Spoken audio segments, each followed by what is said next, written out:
Sejam todos bem-vindos à nossa Casa Espírita Nair Cruz. É a primeira vez do senhor aqui? Não, já veio outra vez, né?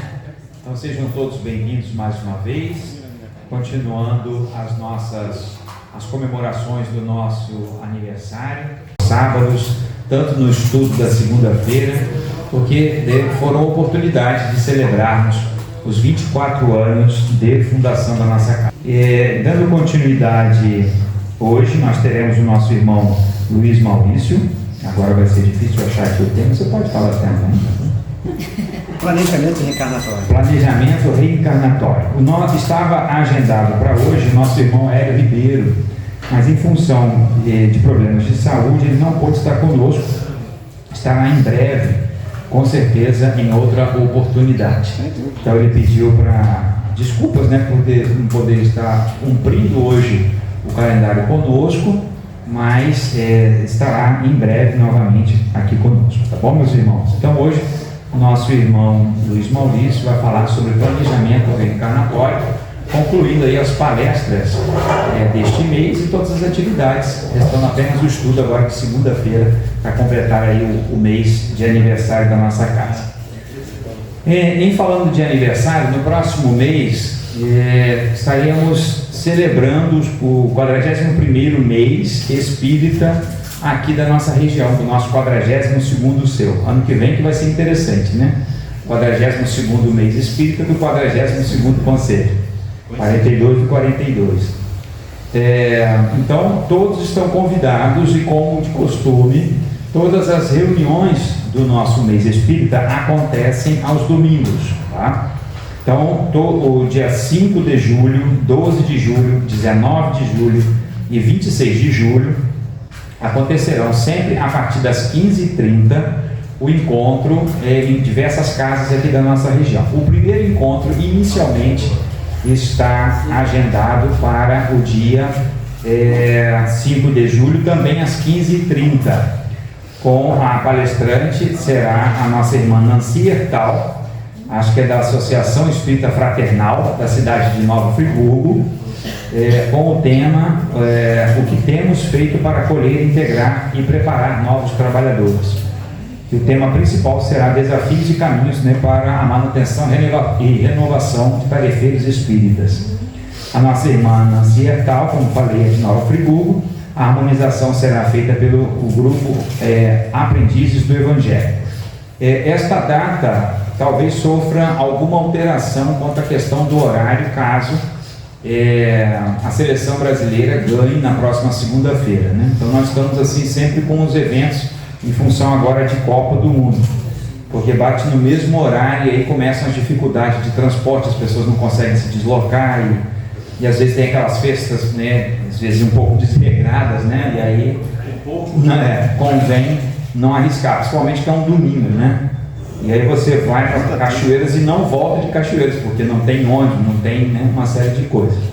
Então, inicialmente, 5 de julho, se houver alguma alteração, deve passar para a parte da manhã, também lá no Grupo Espírita Luz e Vida. Então, estão todos convidados.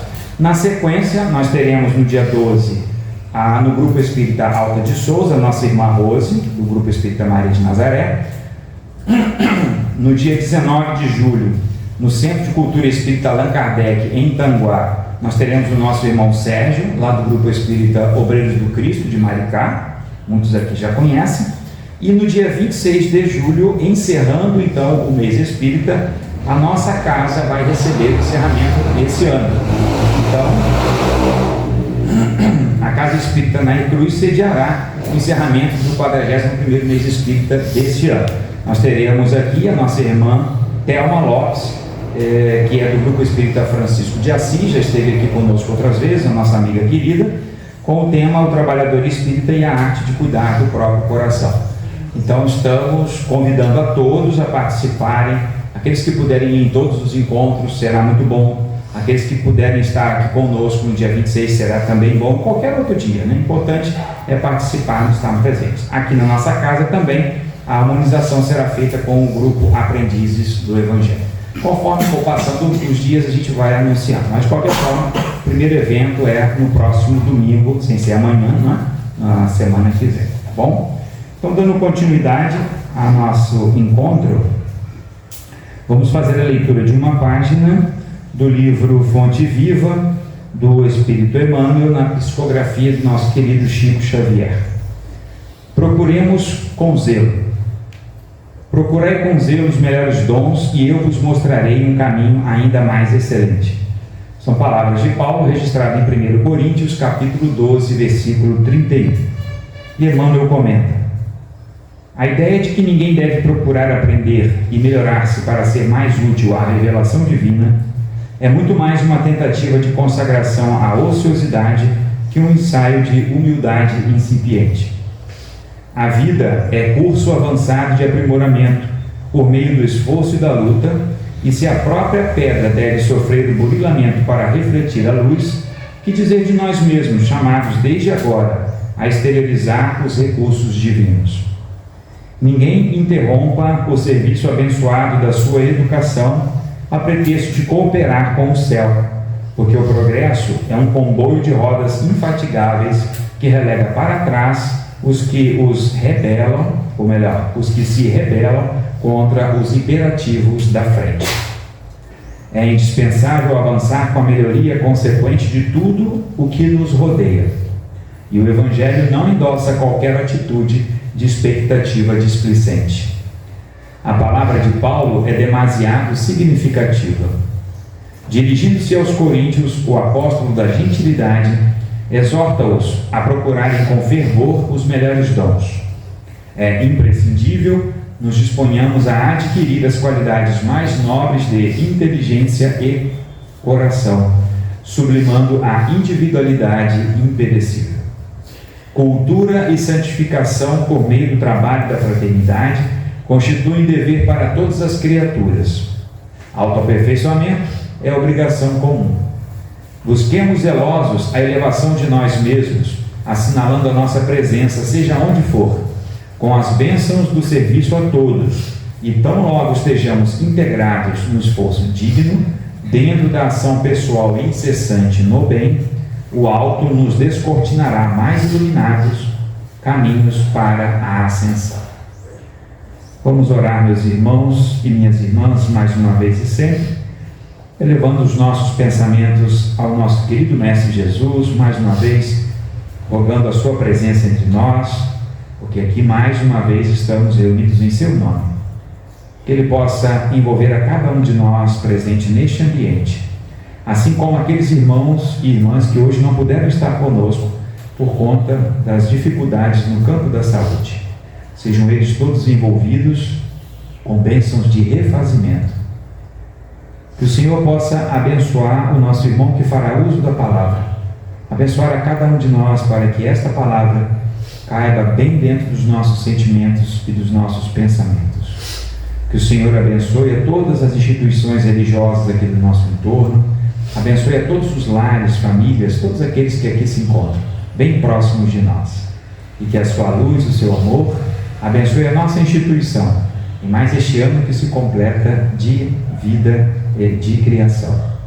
Que a sua luz, o seu amor estejam conosco, nos guardem e nos protejam para todos sempre, que assim seja. Bem, meus irmãos e minhas irmãs, neste momento, os jovens há mais tempo, os jovens há menos tempo, seguirão para a ação infanto-juvenil, e nós ficaremos aqui no salão com o nosso irmão prata da casa, ouro da casa, como queira, o nosso irmão Luiz Maurício, é douteiro, O Maurício é frequentador raiz.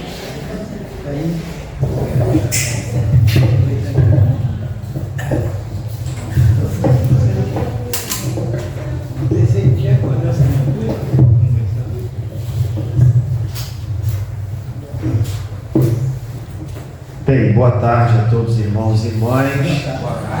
Que a paz de Jesus esteja em nossos corações. É um prazer enorme estar aqui com vocês novamente, tendo a oportunidade de fazer aqui o encerramento do nosso mês de aniversário, né? Como o nosso amigo Cantarelli destacou, hoje teríamos a presença amiga do nosso irmão Hélio Ribeiro, né? Mas o nosso irmão tá dodói, né? Está lá em recuperação e a gente está aqui, né? Substituindo, né? Com muita alegria, viu? O nosso tema é planejamento reencarnatório, né? Planejamento reencarnatório e a responsabilidade familiar. O que o Espiritismo tem a falar para a gente sobre a responsabilidade familiar, sobre planejamento reencarnatório? Eu diria que muita coisa, né? Se a gente for pegar outros segmentos religiosos, nós vamos ver muitos pontos de contato com o Espiritismo, isso é um fato. Mas tem alguns temas em específico que o Espiritismo abre para a gente uma série de possibilidades que outras doutrinas muitas vezes não oferecem, né? E sem demérito às outras religiões, outros segmentos, de maneira nenhuma, né? Mas tem um princípio fundamental no Espiritismo que essas outras doutrinas não admitem, que é, né, a pré-existência da alma, que é a questão da reencarnação. E isso, por si só, já traz para a gente orientações muito profundas, né? Por quê? A gente sabe, através da doutrina espírita, que a alma, né, o espírito, ele não é criado no momento da concepção. No momento da concepção, que o corpo começa a se formar ali no útero, né, materno, é o desenvolvimento do corpo físico. Aquele espírito que se conecta àquele corpo, ele já existia, né, há muito tempo. Então, usando a metáfora do teatro, pensando as oportunidades, é literalmente a gente trocando de roupa, vestindo um outro papel, um outro personagem para desempenhar uma nova peça ali, né, que seria a oportunidade da vida. E aí eu pergunto a vocês, quantos papéis nós já desempenhamos? Muitos, né? É lógico que encarnados agora a gente não sabe. Por quê? Porque a gente tem o esquecimento do passado, né? Mas que bom que temos, né? A irmã está falando, graças a Deus, é verdade, né? Vai se saber, né, o que você fez nos outros verões, né? Nos outros muitos verões, né? Então é melhor que não, né? Se a providência divina nos deu essa possibilidade do esquecimento do passado, tem gente que quer saber, né? Tem gente que quer saber. Então é justamente para quê? Para poder ser uma bênção na nossa vida, para que a gente possa ter um novo recomeço. É literalmente oferecido para a gente uma folha em branco, para que a gente possa escrever uma nova história. Que bom, né, que é assim, né? Deus, na sua soberana beleza do seu amor, concede para a gente essa oportunidade. Porque se a gente pegar esse caderno, essa brochura e olhar para trás o que já está escrito, muitas vezes tem acertos, mas a gente sabe que a gente vai encontrar muito mais erros, equívocos, e muitos desses equívocos a gente comete e vem refazendo vida após vida, né? Por isso que essa vida tem que ser diferente para a gente, tem que ser um ponto de ruptura, né? Para que a gente não possa mais fazer aquilo que a gente vem repetindo ao longo da nossa existência. Por isso que é importante a gente estudar sobre esse tema. Entender que quando a gente vem para esse mundo, a gente não vem através de um acidente. A gente vem participando de um processo, né? Por quê? Porque a família é escola de almas e campo de aprendizado. Então o Espiritismo deixa isso muito claro para a gente, né? O planejamento familiar, pensando a questão espiritual, envolve consciência material, emocional e as questões espirituais, a educação do espírito.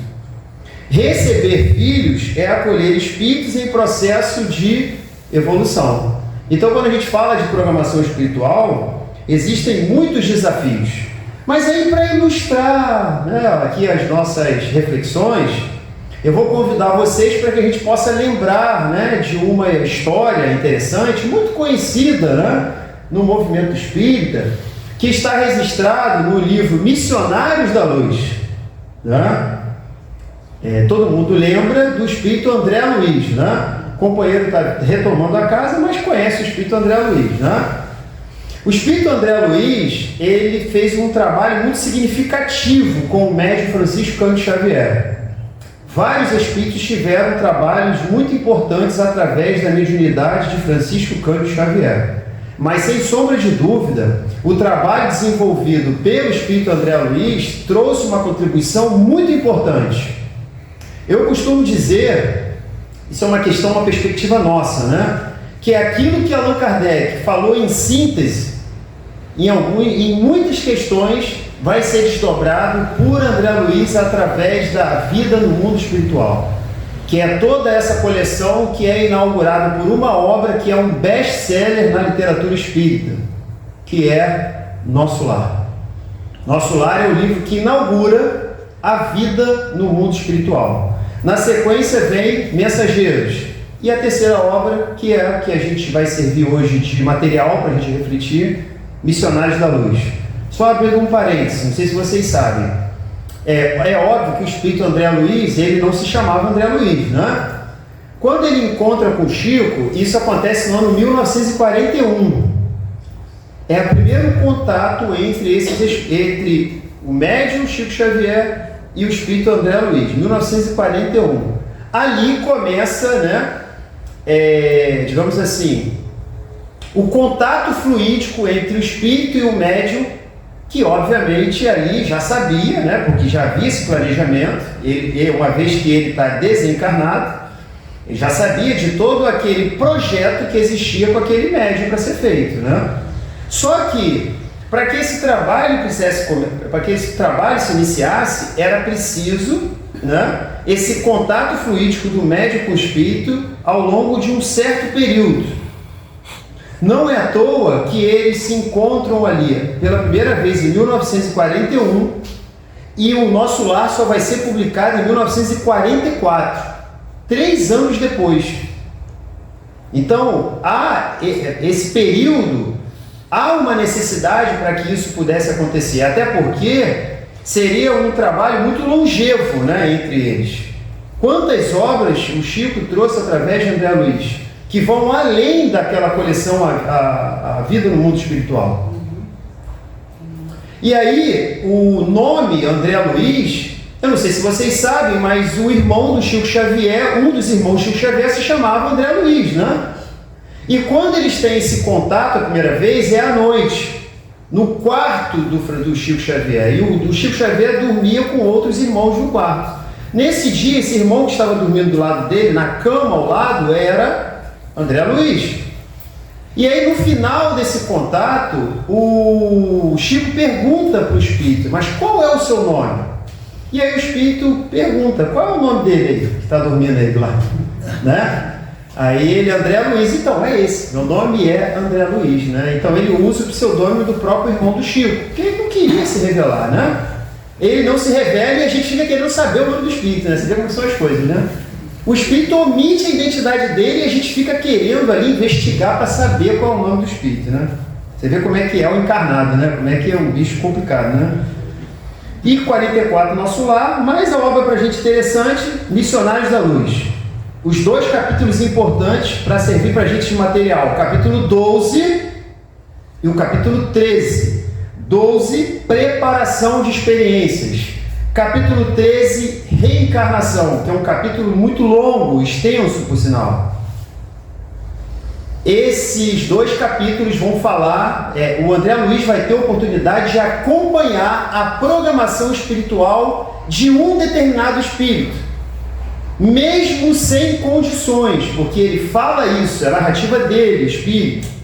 Ele não tinha condições para participar desse processo, mas ele tinha muito desejo, porque ele próprio revela no livro Nosso Lar que ele, quando encarnado na sua última existência, ele havia sido médico, né?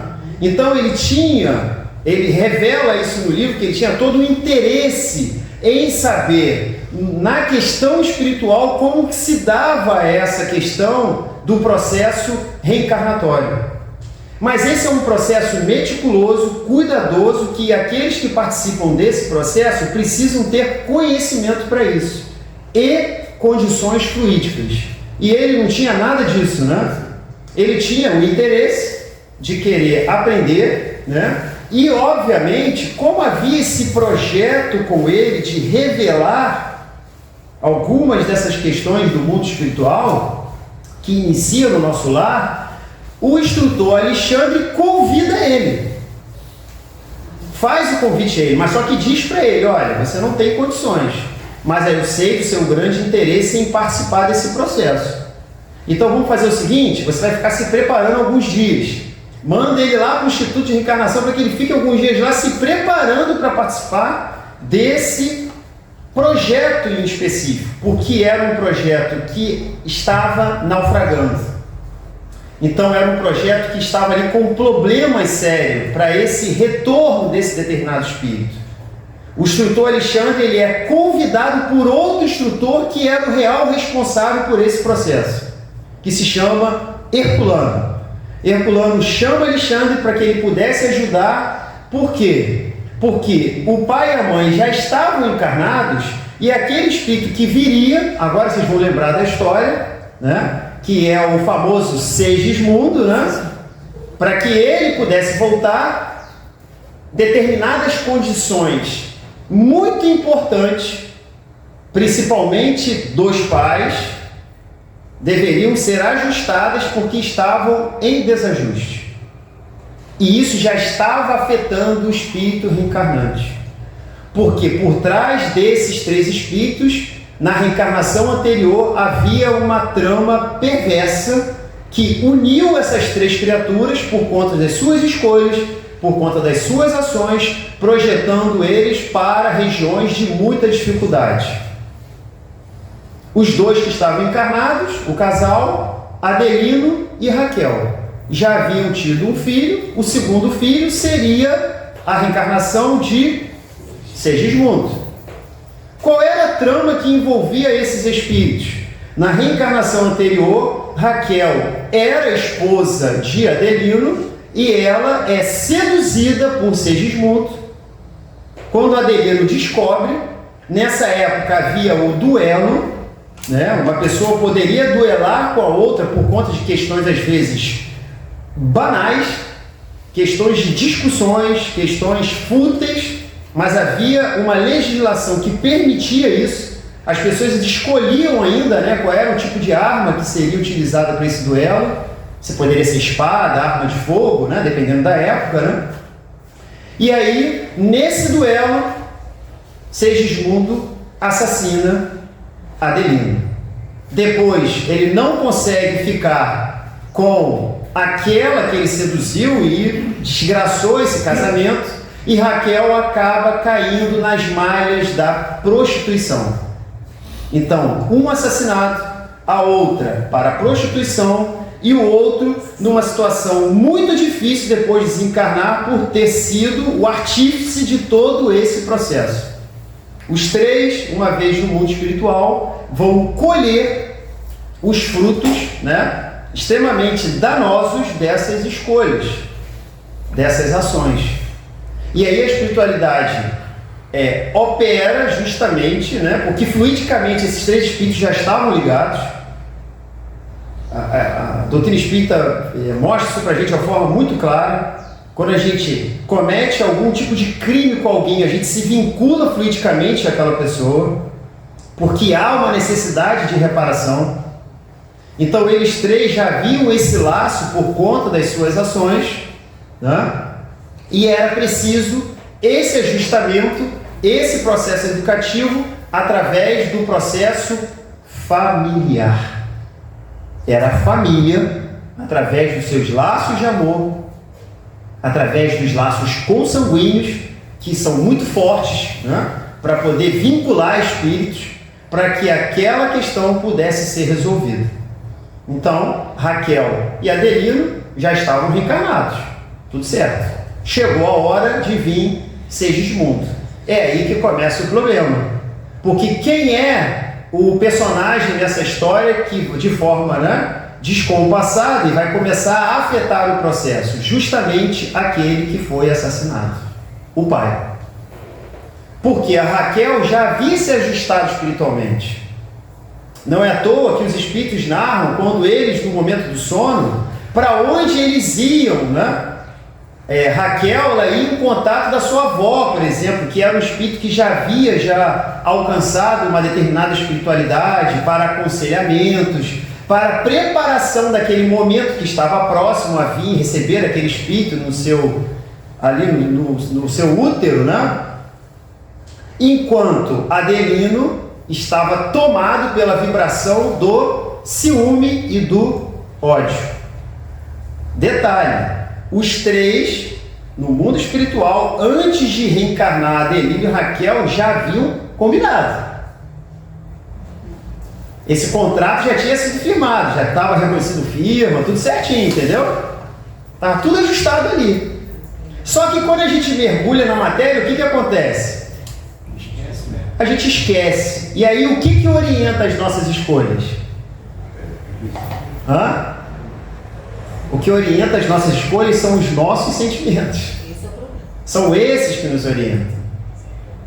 A gente não está sobre a própria sorte, não. A gente está, as nossas escolhas, o nosso livre-arbítrio, ele vai ser orientado pelos nossos sentimentos. E naquele momento, isso não era uma questão resolvida com ele. A gente entende, realmente, né? A solução disso, ela iria acontecer de forma efetiva na matéria, através do processo de receber esse espírito como seu filho. Só que, digamos assim, né, esse contrato inicial já havia sido firmado. E aí, quando vai chegando o momento, ele começa a sentir um impacto daquilo e não consegue lidar bem. É onde esses espíritos vão entrar para poder, como bombeiros, né, ali, para poder resolver essa questão. Porque a vibração do pai de ciúme, de ódio, estava afetando o espírito. Lembra que eu falei para vocês que há o laço fluídico entre eles?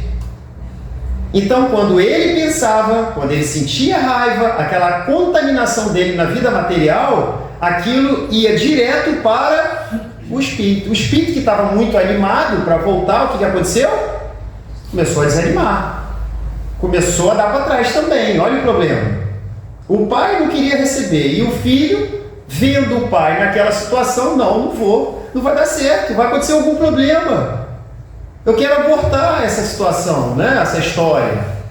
E o espírito ele convencendo, não, peraí, olha aí o trabalho dos amigos espirituais. E André Luiz acompanhando. Por isso que o capítulo 12, preparação. O capítulo 13 é justamente a reencarnação, que é um capítulo longo, mas é muito interessante, porque mostra, é impressionante.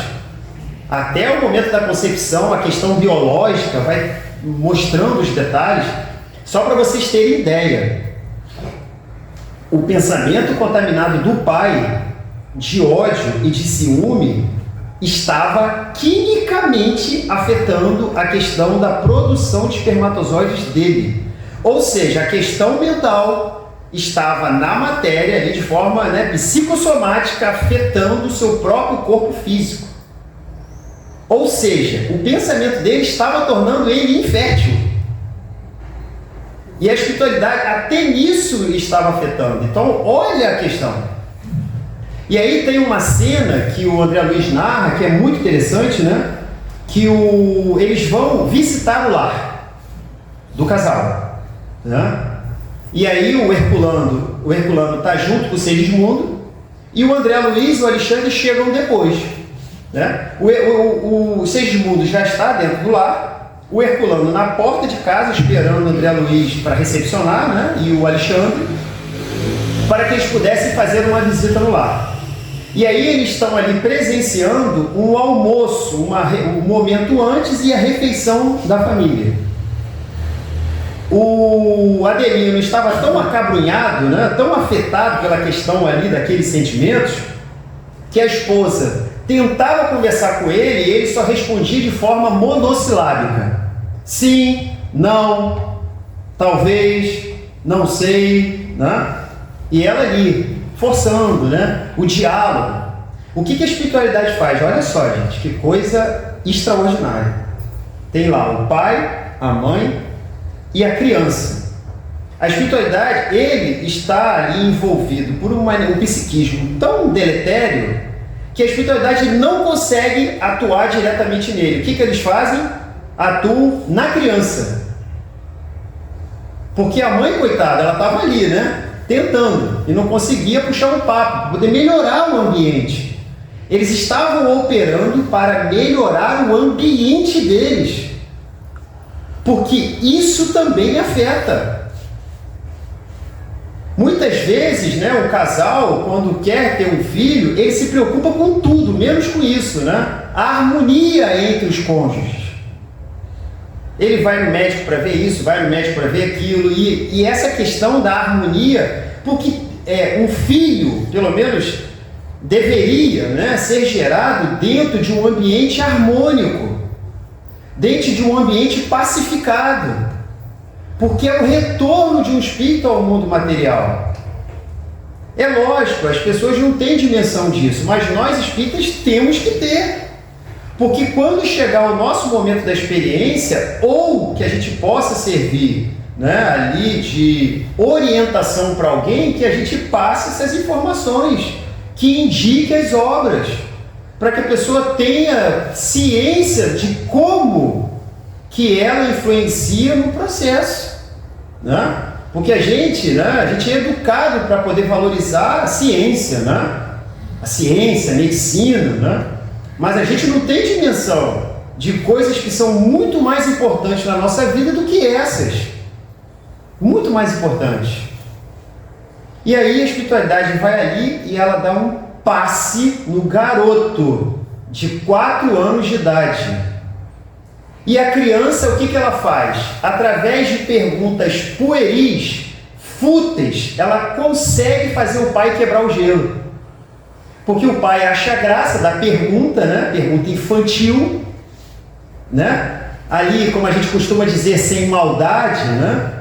E ali, o filho consegue estabelecer o diálogo entre os cônjuges ali no momento da refeição.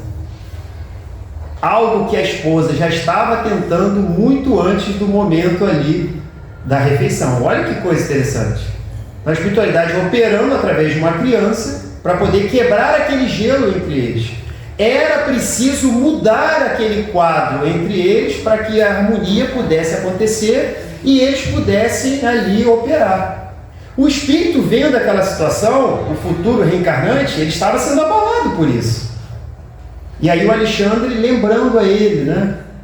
Não, a gente está trabalhando para isso, a gente já combinou, é sua oportunidade, você se preparou para isso, convencendo. Então eles tinham que convencer o espírito, que estava começando a desistir, e também o pai, que estava encarnado, que estava querendo roer a corda, como a gente costuma dizer, né? Então vejam como é que são as coisas. O desespero dele de sentimento estava tão grande, que no momento do desprendimento, quando eles convidam, vão até o Adelino e colocam ele de frente para o Segismundo, ele se assusta, como se ele fosse uma figura de terror, né? De pavor, por conta de tudo aquilo que aconteceu em reencarnação anterior, né?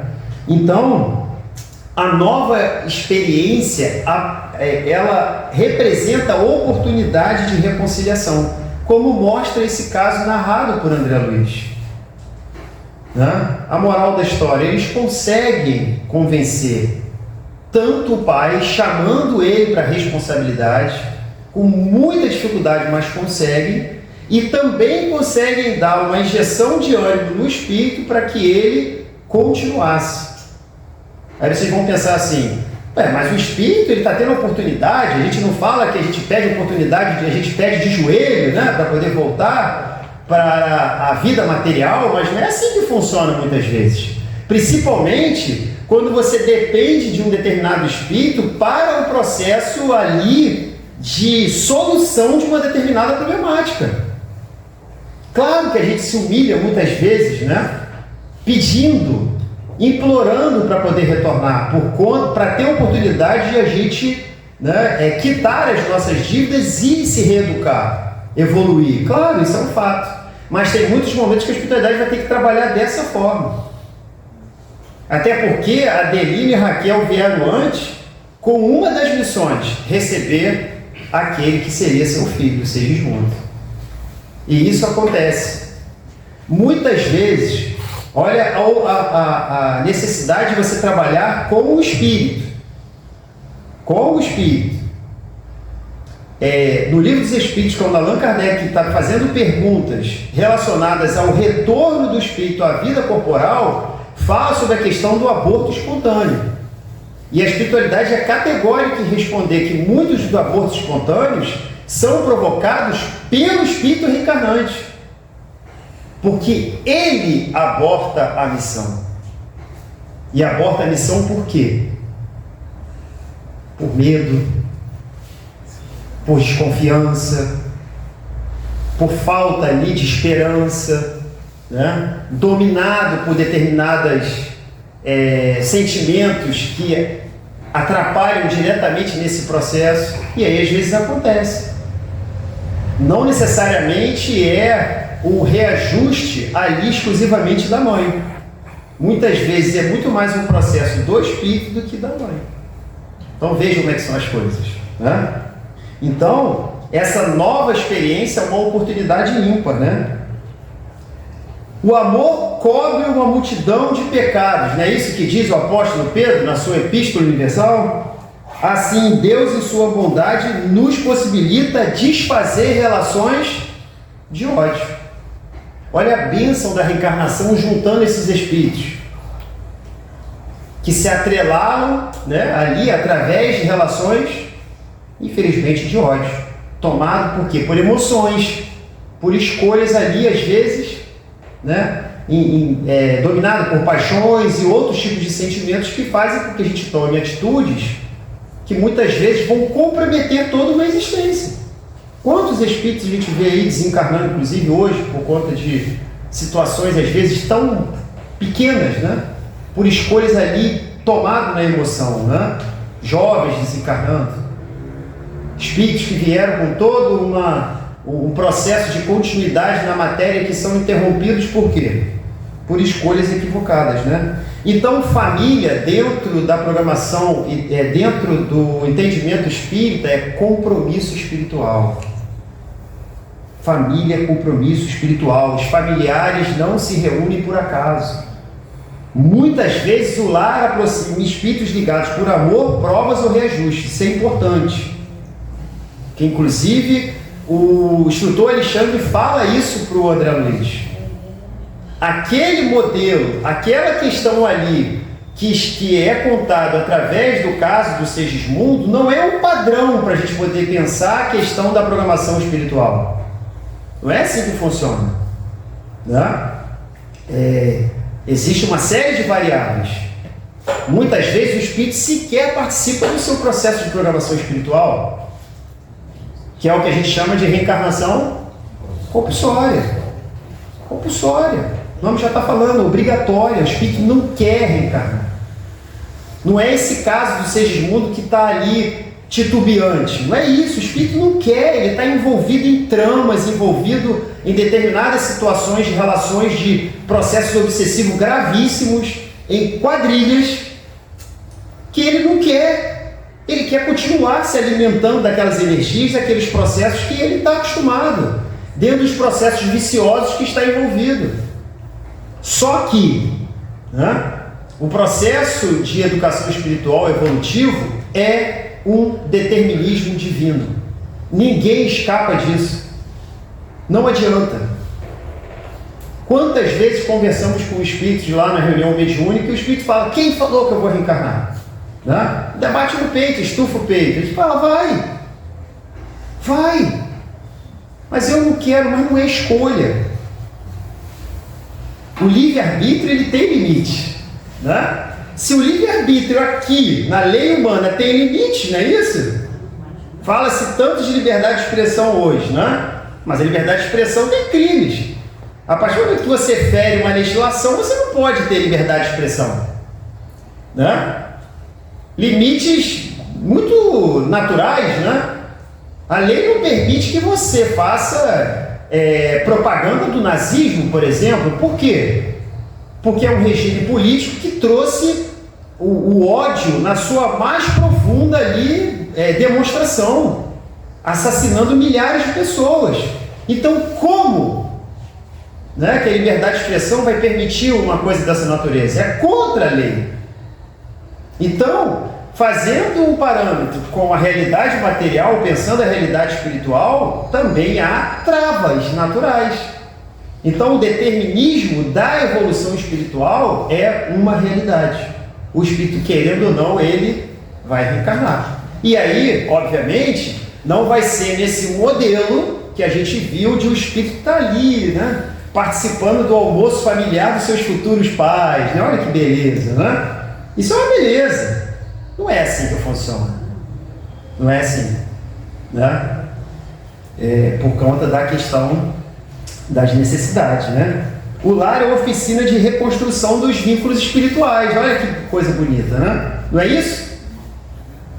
O lar é oficina de reconstrução. Olha o que aconteceu com Raquel, Adelino e Segismundo. A família sendo uma possibilidade de reconstruir aquele tecido que se rompeu por conta das suas escolhas, né? Parentes difíceis não é castigo, não é isso? Mas sim oportunidade de crescimento para o parente. É isso? Não, para todos. Marcos já fez assim, bom, para todos, né? Para todos. Claro. Claro. Eu costumo dizer que tem parente que, por exemplo, a gente só se reúne uma vez por ano, não é isso? Às vezes no Natal, né? Tem parentes que quando dizem que vão, trazem a alegria da sua presença, não é isso, Marcos? Mas tem outros parentes que quando dizem que não vão, trazem alegria pela ausência. Não é isso? É. Aí a gente está rindo. Aí eu fico pensando pro parente que não quer ser recebido nem pelo próprio parente. Se ele for, se ele no seu núcleo familiar, aonde aqueles espíritos se comprometeram em recebê-lo, fecham a porta para ele, você imagine para essa criatura nas outras várias portas que encontra fechada. Ah, mas é uma pessoa muito difícil. Que tipo de mundo que a gente vive? É mundo ditoso? Bem longe disso, né? Tem que aceitar ele, buscar, claro, trazê-lo para o convívio. Exatamente, até porque difícil é sempre o outro, né? Difícil é sempre o outro, nunca é a gente. A página belíssima que é lida no Centro Espírita, ela serve sempre para o outro que não foi. Mas geralmente ela é a melhor página para quem estava aqui e escutou. Mas a gente sempre acha que a palestra foi boa para quem? Para quem não ouviu. Na verdade é para a gente. Para gente. É para a gente que serve, né? Então não é castigo, né? Filhos são uma oportunidade de bênção e responsabilidade, né? Esse tema, ele oferece para a gente muitas coisas para que a gente pudesse assim explorar, né? E aí, para fechar, planejamento familiar pensando no campo material é egoísmo? Não. A grande questão é, o que orienta o planejamento? Não é isso? O que orienta o seu planejamento material? Perdão, amor. Exatamente, o critério moral. O critério moral está na intenção que conduz à escolha. O que orienta? É para que o meu único filho tenha um conforto, porque o que eu ganho é muito pouco e não dá para outros? O que orienta as nossas escolhas no campo material para o planejamento familiar, né? Então, planejamento com amor busca melhores condições de cuidado e educação. Sim. E Deus, Ele provê. Ele provê. Ele provê para os seus filhos, né? Que a gente possa ter lembrar sempre disso, né? Posso fazer uma pergunta? Pode. Se eu não responder, André responde. Vou deixar na série. Mas quem nasceu daqui? Não, faz isso não. Vou deixar. Não faz isso não. Olha só. Aí tem um aspecto interessante que você falou, que o Brasil atingiu a menor taxa de nascimento, comparável à década de 50. Como é que fica a situação aí? Então, é exatamente o que a gente está falando. O que orienta a escolha dos brasileiros nesse momento em torno da questão Não, a espiritual? galera querendo voltar e aí. Então, mas aí que tá. Mas mesmo assim, quantos nascimentos tem todo dia? Né? E outra coisa, veio para reencarnar no Brasil, vai reencarnar na Índia. O que não falta é reencarnar, né? Então, assim, a grande questão é o que orienta a escolha. O compromisso é individual, não é coletivo. Nesse sentido que você está falando. Não, você assinou o contrato. Depois. O negócio é começar a rememorar para que quando você voltar, alguém te aceite aqui no Brasil. Aí eu deixo como dica lá, né, o livro Os Mensageiros, né? Os mensageiros, esses espíritos se preparam para vir para o mundo espiritual, para o mundo material, para desenvolver determinadas lições. E aí chega aqui e não faz nada daquilo que combinou. Isso daí está dentro dessa cartilha. Né?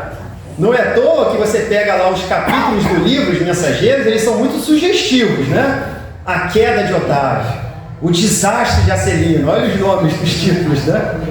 O André Luiz vai conversar com alguns, eles narram chorando, né? O Acelino é chorando, falando. E calma, meu irmão, peraí, soluçando, né? Contando que tinha que fazer isso, tinha que fazer aquilo. Se preparou 30 anos no nosso lar, chegou aqui, não fez nada do que tinha combinado. Porque eu volto a dizer, quando chega aqui, a orientação para os nossos passos vai ser de acordo com os nossos sentimentos. Claro que não é só pelos sentimentos. Daí a importância da questão da religião, das questões morais, da questão do papel da educação, porque isso, sem sombra de dúvida, faz com que o espírito ele sempre retome determinadas rotas equivocadas que ele pegou porque precisa voltar. Né? O GPS está aqui, você tem que seguir nessa marginal, mas você acha que seguindo por aqui, passando por dentro da propriedade lá do não sei quem, você vai cortar o caminho e aí o que você faz? Você se enrola todo. Né? Então é isso. Para concluir, planejamento espiritual é decidir com consciência, amor e responsabilidade. E aí a pergunta, mais do que perguntar quantos filhos ter, a reflexão espírita pergunta, que tipo de lar podemos oferecer? Não é isso? Família é oficina de luz, escola de almas e caminho de evolução. Muita paz a todos, obrigado pela atenção de vocês. Se preparem para ir para a Índia, tá? Vamos para a Índia, se habituar. Vai estudando a cultura dos indianos lá, vai se preparando. Se for para o seu José, já está fechado o contrato, viu? Muito bem. Muito obrigado, meu irmão, pela exposição, recordação e por novamente, né, tornarmos a conceitos tão importantes para o nosso cotidiano e daquilo que estamos pensando para a próxima existência, né? Se aqui, se na Índia, aonde for possível, né? Que a gente possa ir com esse melhor sentimento, que eu acho que é isso. É isso que vai nos chegar. É o nosso sentimento que vai nos auxiliar, seja ele o desafio que tivermos, porque é isso que importa, né? Termos a certeza e a confiança da espiritualidade amiga nos apoiando e para onde formos, sejamos luz, né, no coração daqueles com os quais estaremos ali na convivência, viu? Muito obrigado, meu irmão, por estas reflexões. Seguimos nós então no nosso encontro, passando agora para o momento do passo. Todos os nossos irmãos presentes já conhecem.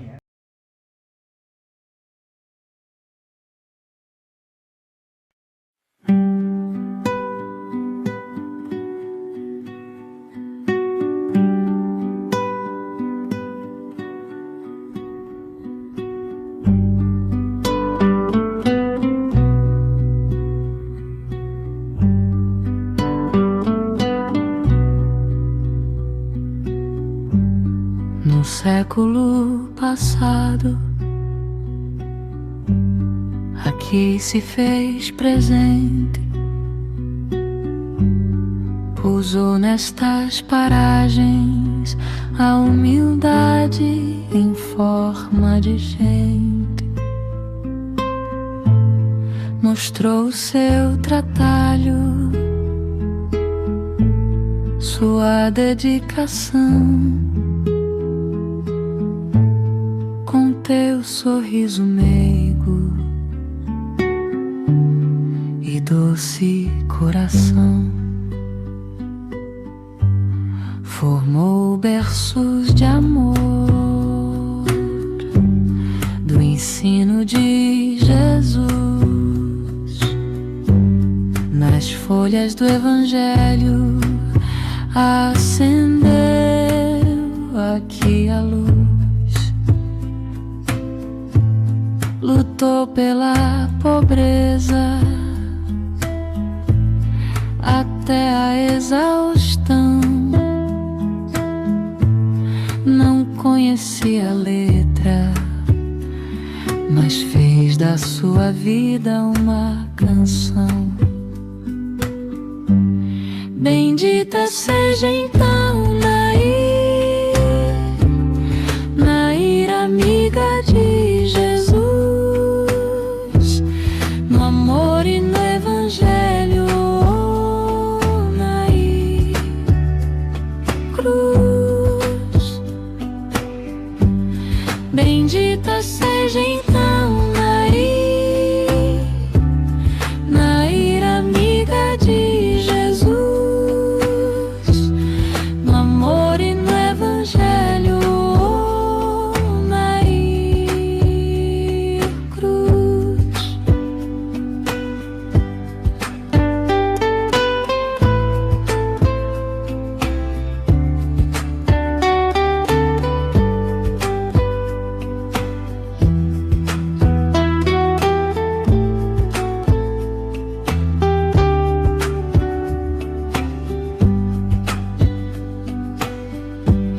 Bendita seja então Nair, amiga de Jesus, no amor e no Evangelho.